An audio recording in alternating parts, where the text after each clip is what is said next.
surprise shone light from distant northern skies. At that point, I realized I don't know where it comes from, but I know it's okay.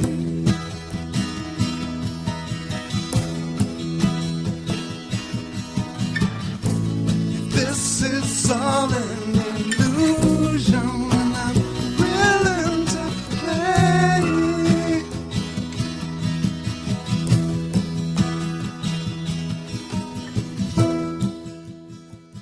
Welcome to the Quantum Guide Show, interviews with awakened masters as they share their quantum work with you. The Quantum Guide Show is produced by Karen Holton, creator of the 9 Steps to Quantum Health Transformation, a free 9-step online course to give you the tips and resources you need to thrive.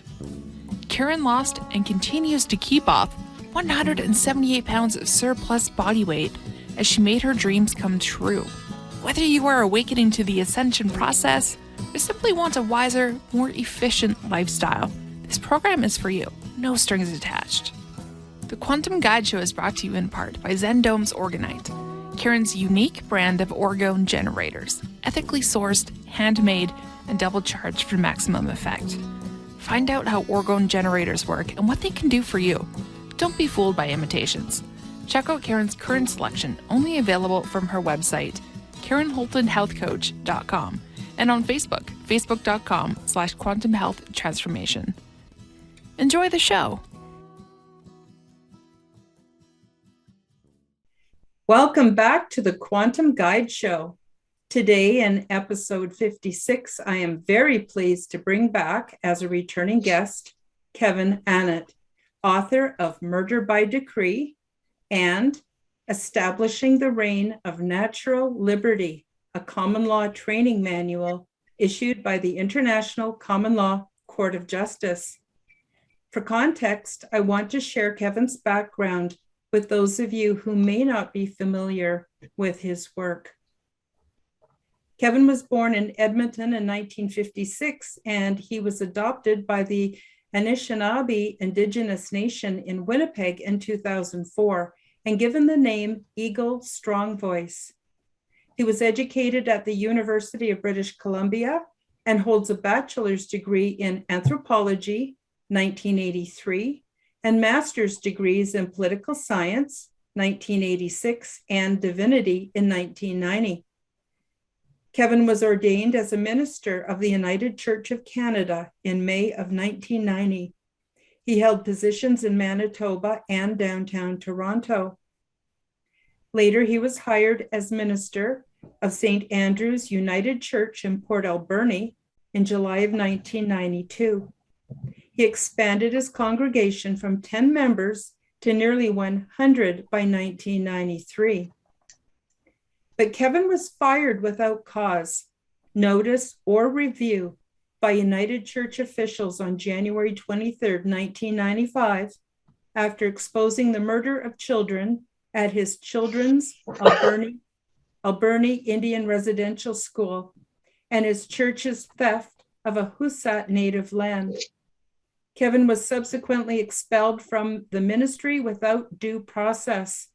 He lost his wife and children in a church-funded divorce and was smeared and blacklisted by a joint church RCMP Black Ops campaign that continues to the present.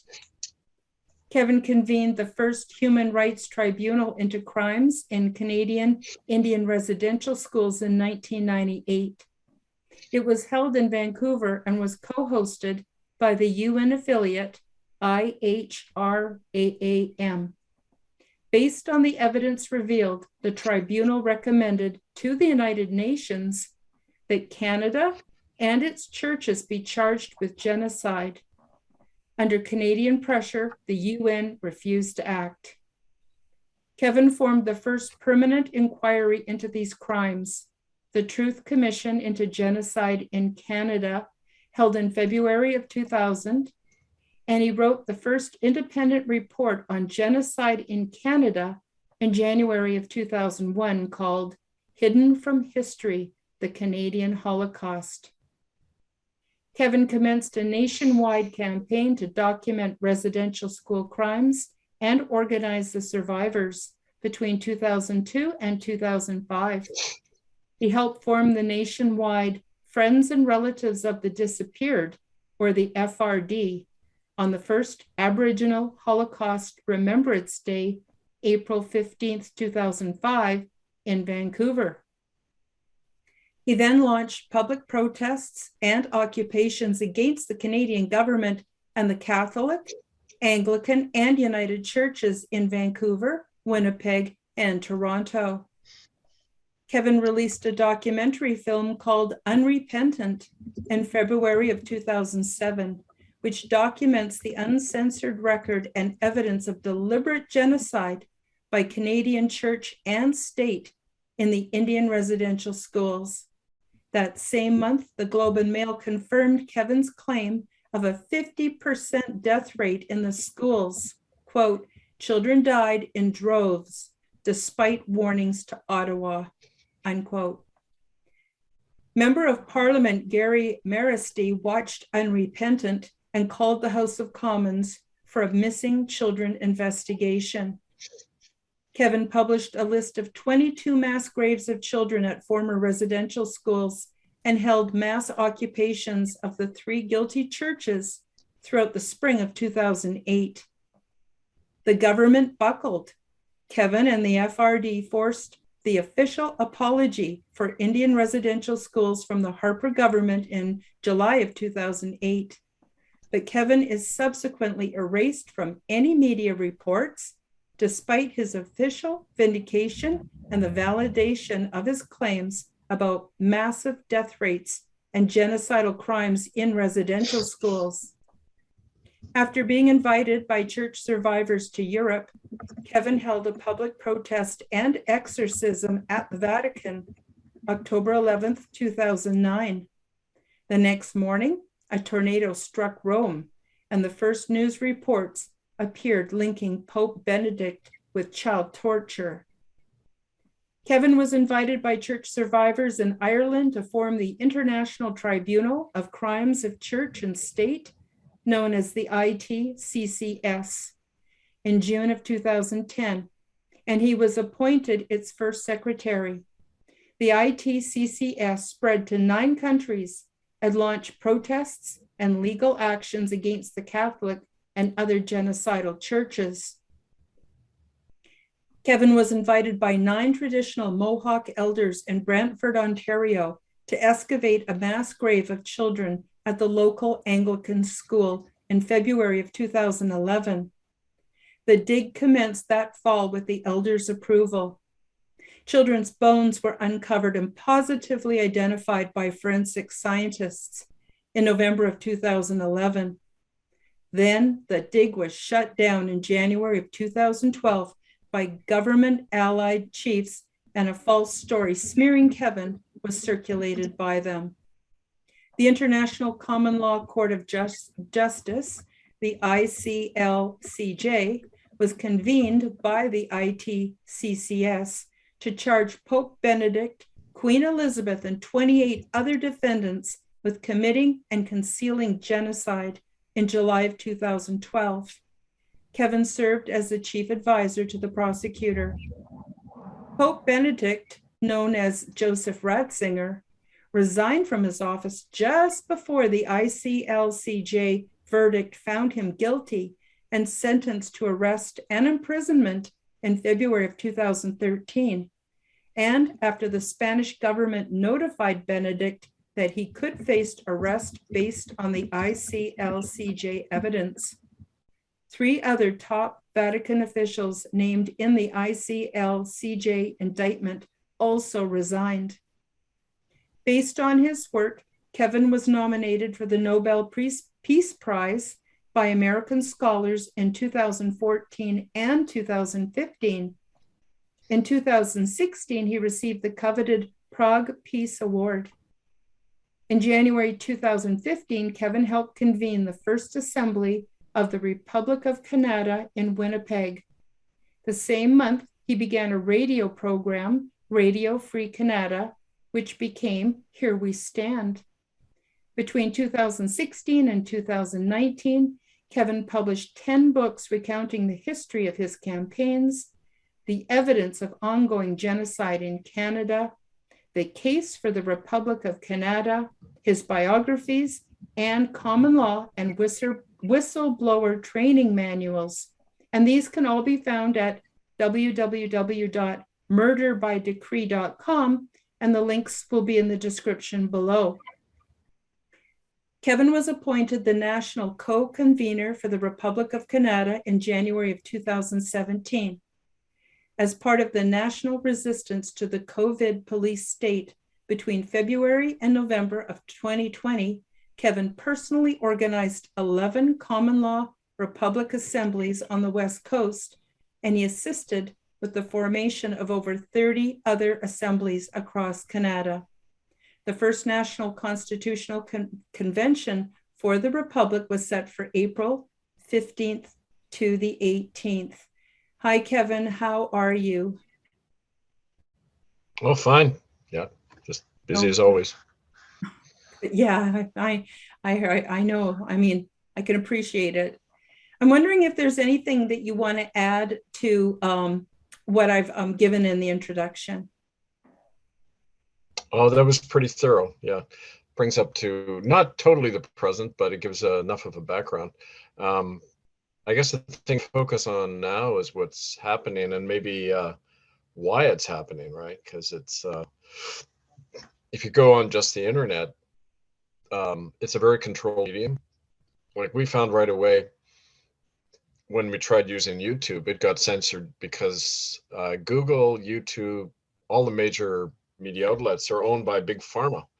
You know, the very people we had indicted and convicted, naturally they censored our stuff off. And so, you know, and the other problem is getting people to realize that they have the power to do these things, to enforce these warrants, because it's a new idea for most people that they have the ability to do that. So that's a struggle, but people are beginning to take action, and there even have been some arrests made, and there being people that are going into pharmacies now and seizing the drugs, the COVID drugs off the shelf, because they're banned and unlawful substances now because they were developed through medical genocide, the mass murder of children in drug testing experiments, plus organ trafficking, which the big pharma companies are involved with the Chinese government of the Vatican. So, you know, the proof is there, the law is on our side, and you know, it's just a matter of acting on that, right? Yep. And hopefully we get some results. I don't know if the Freedom Convoy 2022 is going to make a difference. Everybody hopes it will, and it's sparked all kinds of actions all over the world right now and given people quite a bit of hope.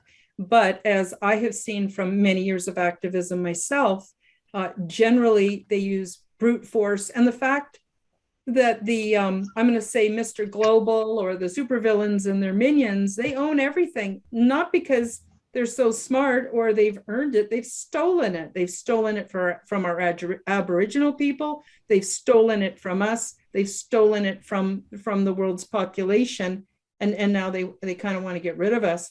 But I'm wondering, Kevin, last time you were on, you had an action that was happening with the ITCCS, and I'm wondering, can you give us an update on that? There have been a lot of them. Which one were you referring to? The one that just, yeah, there has been a lot of them.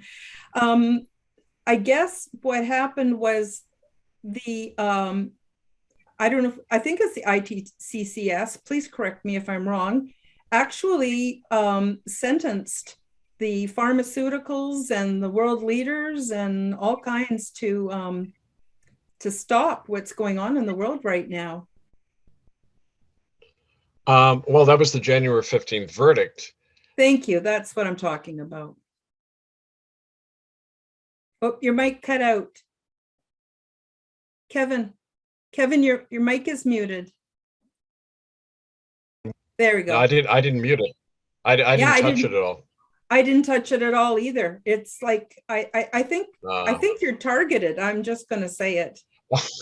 I've been targeted for 30 years of my life. Yeah, Oh of my doing gosh. this work back in the 90s. It started, and I mean, the things I could tell you what's happened to me personally, a lot of people might find hard to believe, but it comes with this. So I don't know. I've also had, just a note, I've had a lot of Wi-Fi trouble last week because the thing you mentioned, January 15th, the verdict, it had never happened before. Like, we had forced the Pope out of office, but this is on an even bigger scale. This is challenging the whole global, corporate police state. And, Mhm. obviously that threatens a lot of people. So I'm surprised, like, I would say about 90% of the stuff we've ever done is now being censored off the internet. And so people say, oh, I never knew about this. Well, yeah, because, the memory was erased. So they can do that now very effectively and shut down, interviews. And so I'm grateful for every chance we have to just get the word out, right? Yeah, I was really happy with the last show we did together. For the viewers that don't realize, check out episode 53, where Kevin and I are talking more in depth on to, the history of the genocide in Canada and how everything that's happening today, that, the privileged middle class people and, well, we're almost, a lot of us are privileged, some of us aren't in Canada, but that we didn't realize this has all been pre-tested and executed on First Nations people and especially children in Canada. So, It's still happening. and Yeah, it's it's still still okay. happening. And it's because Well, just to recap from the last show, it's my yeah, understanding that First Nations people are not allowed to reject any medical device or intervention or vaccination. They're not allowed to reject it, and they're not actually even Canadian citizens. They're wards of the that's, Queen, from what I understand. yeah, that's under the Indian Act, which is a genocidal act. It shouldn't even be allowed to be under international law. You can't have a race targeted act like that, but Canada does. The Indian Act says if you live on reservation, you can't refuse medical treatment or you go to jail.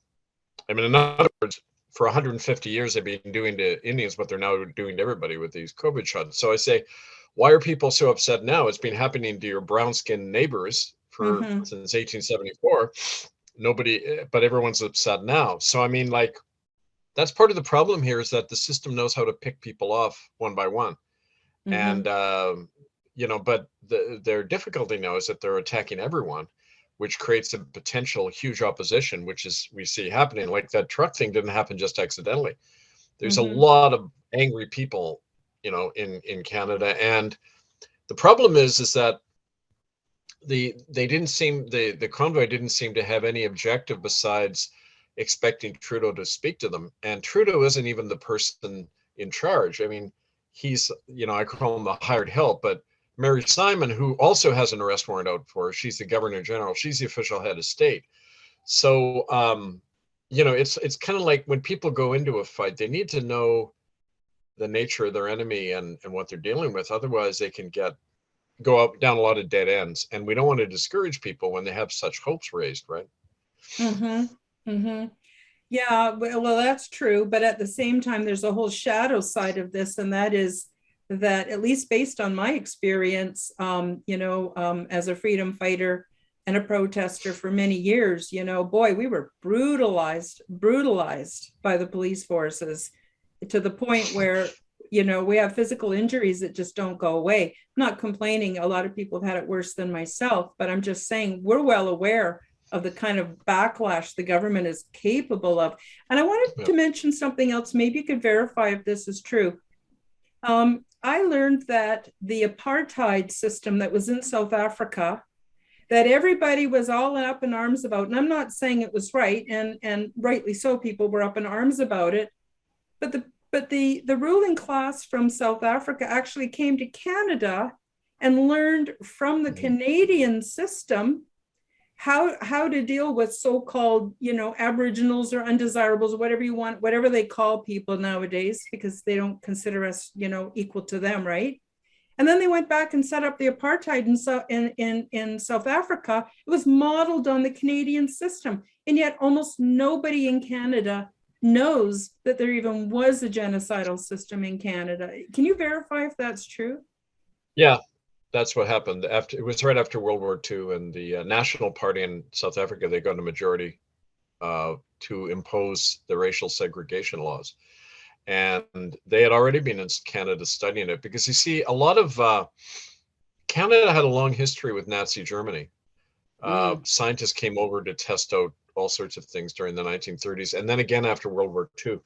There more Nazis and Nazi scientists came to Canada than any country in the world after World War II, because it's it's got a nice image, right? And it's a huge country. You can hide a lot of crime in, especially out on the West Coast, where a lot of these experiments happened, and they're still happening. So I mean, there's that long history. So yeah, the South Africans went back, applied Canadian law, and so it's ironic Canadians protesting apartheid when we created it. We still have it under the Indian Act, right? Yeah, it's mind-boggling. But as we're seeing today, how much propaganda, is being shoveled out to us, how many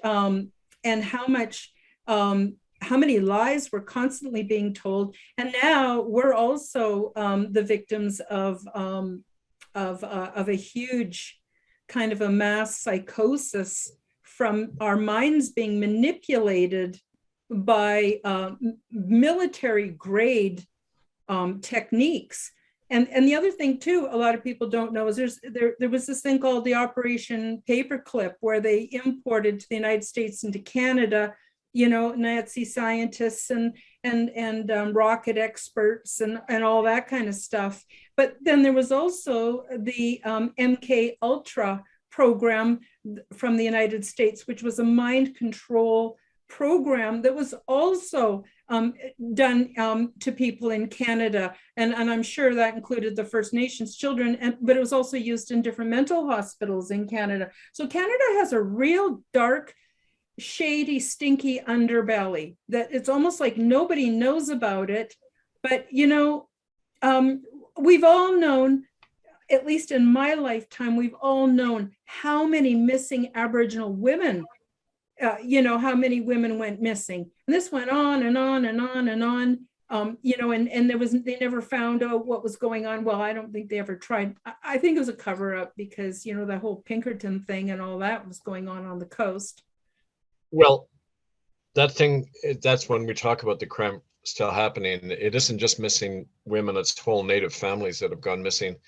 If you look at the Highway of Tears, Highway 16 in northern BC, it kind of goes like that across northern BC. And it's right where all the liquid natural gas sites are that the Chinese are buying up. So they're clearing out the whole area. It's like when the Canadian Pacific Railway was formed in 1886, it spanned Canada. The RCMP, their predecessor, the Northwest Mounted Police, were created to clear out Indians 50 miles either side of the railway, just clear them out by any means, right? Well, that's what they're doing now with natives in northern BC. They're clearing them out anywhere near the liquid natural gas sites and then killing them in the process. And, we've had reports from Mounties themselves that bodies turn out missing organs. That's because they're being trafficked by the Chinese and their local buddies in BC. So that's happening as we speak. And why anyone would owe any allegiance to Canada after knowing these crimes, you're not allowed to under international law. You pay a tax in Canada, you vote, you take part in the system, obey the COVID laws, you're aiding and abetting a crime against humanity. And you could go to jail. I mean, like, we're all convicted if we cooperate in this system. That's the point, right? Wow. Yeah. Unbelievable. So I was going to ask you if you could share with us a bit about your book, The Reign of Natural Liberty, a common law training manual, and how can this be used for actions today? Well, it's directly relevant to the whole power of people to arrest. It's how to set up what common law is, how to set up a common law court. It's only $10 on Amazon, but we also send out PDF copies to people who are going to be actively using it. And it really lets people see that they have an innate inborn power to do these things. You don't have to wait for permission from somebody. Often people will say, well, who's authorized these arrest warrants? Well, we the people have. You don't need any more authorization than that. And that's a lot more legitimate than some health bureaucrat or big pharma paid bureaucrat telling you what to shove in your arm. They have no Mhm. authority to do that. No Mhm. court, no legislature ever passed statute saying you have to do the COVID thing. It's just their rule by decree. And so our system is far more lawful and legitimate and good for our health than what they're pushing on us. So the book is really important, but it requires that people do more than talk and learn, that they actually take the action and set it up in their own communities, right? Mhm. Mhm. Yeah, and that's something really important. From a personal perspective, I think it's my duty to do everything I can to expose what's going on and to not participate. There was a song that came out when I was younger called The Universal Soldier. Well, if the soldiers refused to go, there would be no war. The same as that if Yep. the Canadian population decided, no, we don't want any of this stuff, we're not participating, it's over.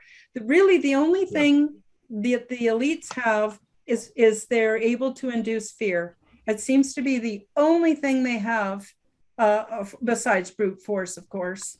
And it's going to be really interesting to see where this is all going. I mean, we've got half the world scrapping mandates, and then we've got half of Canada scrapping mandates, but they're not scrapping the QR code system. They're not scrapping the Chinese social credit system.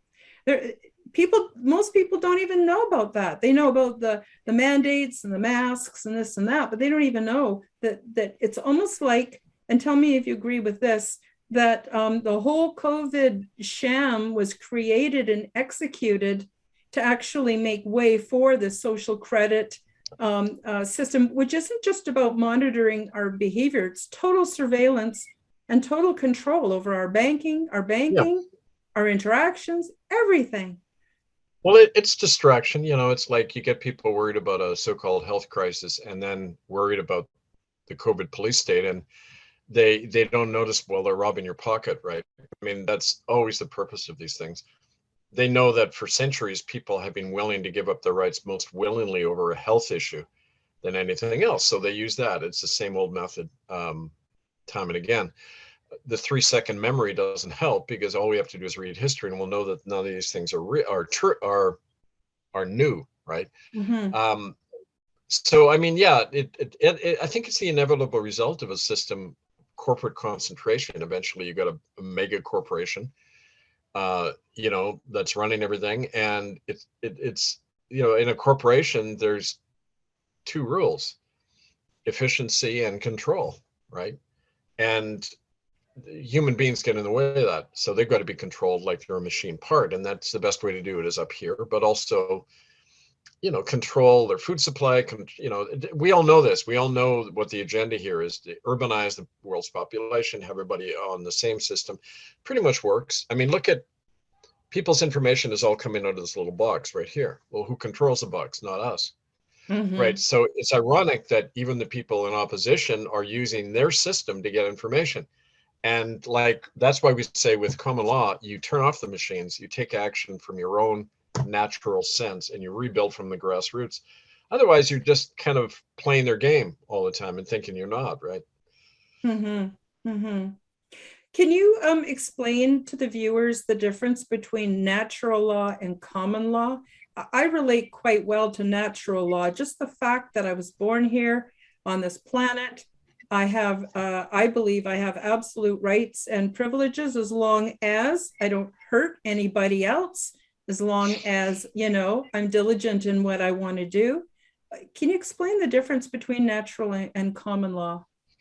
It's really the same idea. Natural law is the bigger picture, just how we're governed, the laws of nature, the way we're born to just live together, share the world equally, not hurt anybody else, and live in peace and take care of Mother Earth, right? Mm-hmm. Indigenous people live that naturally. We've had it kind of beaten out of us over the centuries in our culture, having been so urbanized and cut off from nature. But common law is taking that and applying it to daily life. And it was the body of law that came out of England over 1,000 years, Magna Carta, and that says these rights are inherent. It got expressed in the American Declaration of Independence and the Constitution that said our rights are inherent, nobody can take them from us, and Congress cannot pass a law that takes them away. It's just unlawful. and you can ignore Congress if they do that, and you can fight them. You can even replace the government if you want. That's all natural law speaking. Whereas Roman law and the law of tyrants says you've got a few people ruling over everyone, and they will tell everyone what to do, and you're just a piece of property, and they can kill you if you want or whatever. I mean, these two different notions of law kind of fighting each other all the time, right? Mm-hmm. Yeah, it's kind of like we're all the expendable crew members in that system. Now, how does that tie into admiralty law or maritime law? And how did admiralty or maritime law somehow overtake common law? Do you know the history behind that? Well, it hasn't overtaken it all. They just want you to think it has. Admiralty law, they call it the law of the sea. It's, when you go on a boat, you're supposed to surrender your rights temporarily to the captain to make it to the other shore. And then but it's never a loss of rights. It means that he's just in charge for safety reasons. Well, they took that and applied it to the land and said, the rulers get to command you as if you're in the middle of the ocean and your life depends on it, that they rule. Well, that idea is brainwashed in everyone's head that, they couldn't imagine not obeying the law because otherwise we might suffer. No, it's the other way around. If you obey their system, you will suffer for it, right? And we're learning that, right? Mm-hmm. So, I mean, that common law is the basic law that supersedes all others. And that's why our common law warrants have universal jurisdiction. Anyone can serve them anywhere in the world, even if there's no law, authorizing it. It doesn't matter. We authorize it, right? Yeah, because we the people are the ones that hold the power, and they're supposed to be working for us, but it all got turned around. And although, when I study a bit of history, I see almost the same pattern in the Roman Empire, the Greek Empire, the Ottoman Empire. Just goes on. It's almost like recycling the same thing over and over and over again. But I think one of the good things that's come out of the last couple of years is people are finally waking up. Unfortunately, we as humans, it seems like we have to be touched personally before we really wake up and want to do something about it. Well, now the blue collar workers are being affected, and they're going, you know what? We're not putting up with this. So, I really laud their courage. It takes tremendous courage to do what they're doing, and it's like all of Canada is backing them. The other kind of beautiful thing that's happened is the politicians and the people that we see on, not that I don't watch mainstream media or, whoops, where'd you go? Are you still there, Kevin? Oh, no.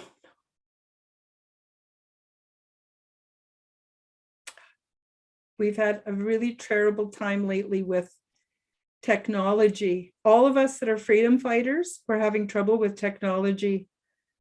And several shows that featured Kevin Annett in the last few weeks had so many technical difficulties they couldn't do the show. So I'm hoping he's going to log back in and rejoin us. And if not, it was great while it lasted. I was hoping he was going to be able to talk a little bit more about, the reign of freedom and the rights that we actually have that a lot of people don't know about, and how we can go about making a difference and actually putting the will of the people forward in such a way that we actually are victorious. And but we've lost him, and just gonna.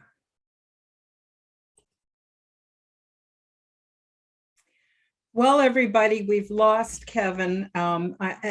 It's technical issues. It's all kinds of technical issues. He was supposed to be on a couple other shows in the last week, and his Wi-Fi went out both times he tried, and his Wi-Fi has gone out today. He's definitely a targeted individual. And, that even underscores how important Kevin's message is if he's being that heavily targeted.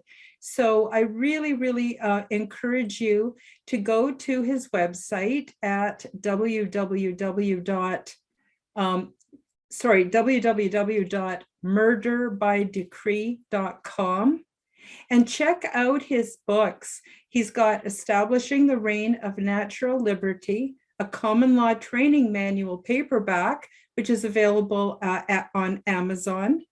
He's got many other books. The links to the link to his website where all his books are featured is also in the description below.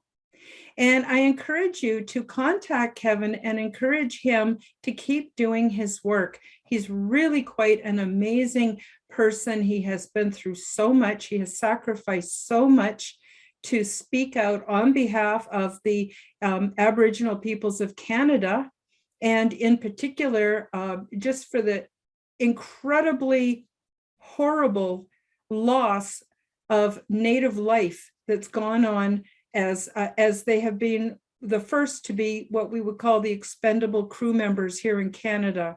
And yeah, Canada has a very dark, stinky underbelly. And I encourage you to check out Kevin's website and delve into some of his material and find out what's really going on. Because you see, what's already happened with the First Nations people and is continuing to happen today is what we all as Canadians face with this police state. So I encourage you to let Kevin know that you do want to hear what he has to say, that you're open and receptive. And I know you'll learn a lot, and it'll really help you to plan your next step forward in this current situation we face here in Canada. And I want to give a shout out too to the Freedom 2022 convoy. Well done, well done. And I know you're going to be joined not just by tradesmen and farmers. It's going to be spring soon, and the bikers are going to show up. And after the bikers, who knows? Maybe the hippies will show up. Maybe the nudists will show up. Maybe we'll all show up and have each other's backs and do everything we can to ensure a free and democratic society here in Canada and in other countries around the world. So I'm just wishing you much love and light, and I hope you have a great week ahead. And again, I apologize for losing Kevin, but I think it's beyond his control and beyond my control. There are definitely forces that don't want our messages to get out there. So please do share this video with your family and your friends, subscribe to my YouTube channel, and please do go to Kevin's website and learn all you can, because history repeats itself until we learn from it.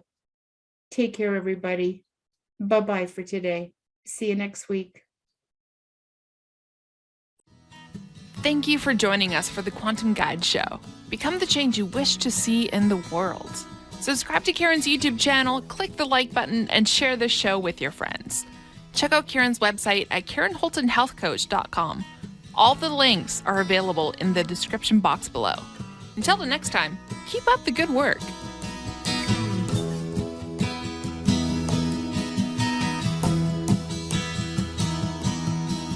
Surrendering to endlessness puts all my inner strife to rest. For time gives birth to hurriedness. It all makes sense, well, more or less, and the sages put me to their test. With heart and soul I do my best to find the answers to my quest. I wander and I